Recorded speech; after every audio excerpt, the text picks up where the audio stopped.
Today we're going to be talking about scatter plots and how to enter them in your calculator. So before you start watching this video, make sure you have your graphing calculator handy. So you can go ahead and read through the situation of what this particular scatter plot is going to represent. I want to show you how to, or actually remind you how to put it in your calculator. You should have seen this in Algebra 1, but that was a long time ago for some of you, so let me remind you how to do it.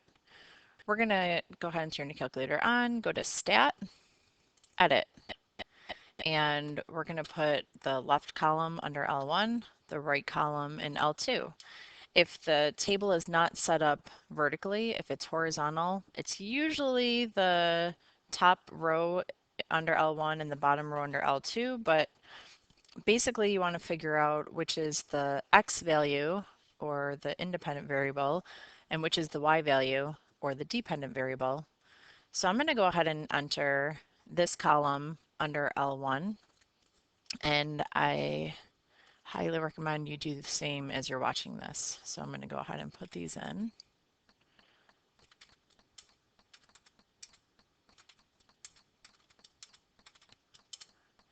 And under L2, I'm going to go ahead and put the right column in.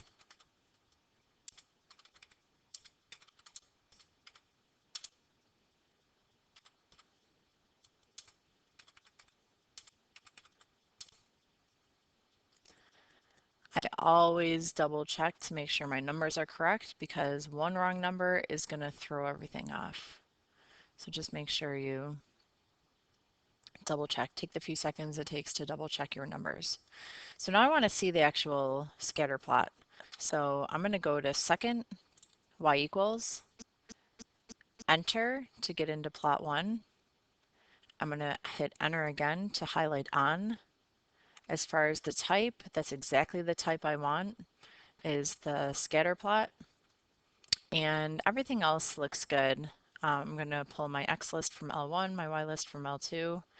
And now I want to view it in a window that shows all of this information. So I'm going to go to Zoom, and then I'm going to hit 9 for Zoom Stat. Anytime you're graphing any type of statistics, that's probably a good window to go to. Zoom, and then 9 for Zoom Stat. And as you can see, I have my scatter plot here.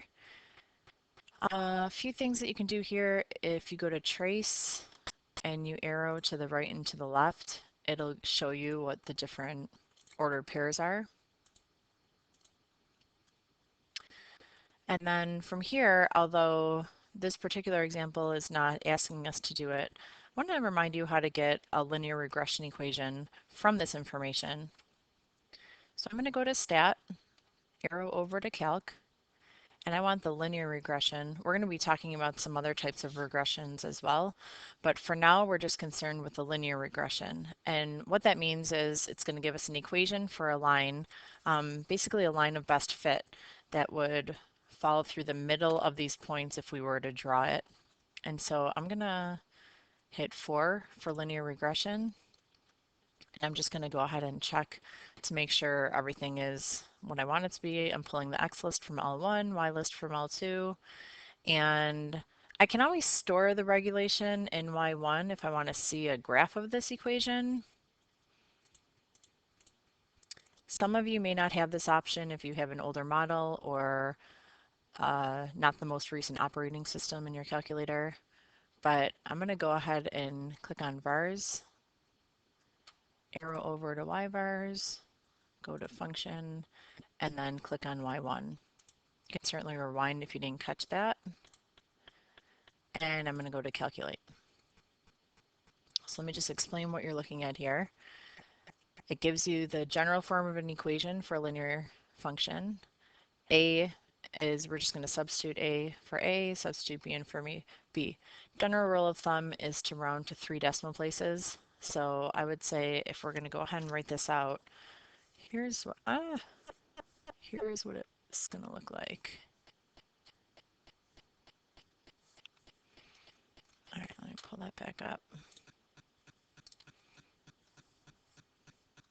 So I'm going to have y equals, I don't know why it keeps doing that, 3.982x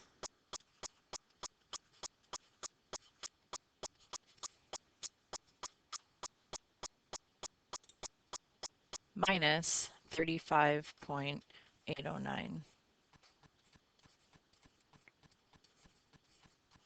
And again, this particular question is not asking us to get that, but you need to be familiar with how to pull that up.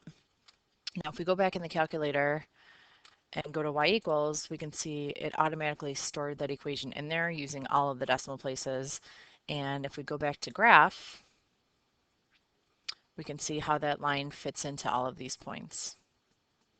So that linear regression line is very helpful if we want to try to pull other values. So for example, if we're looking at this particular problem, if say we want to figure out how many runs for say 36 home runs, we can kind of use this equation to figure that out.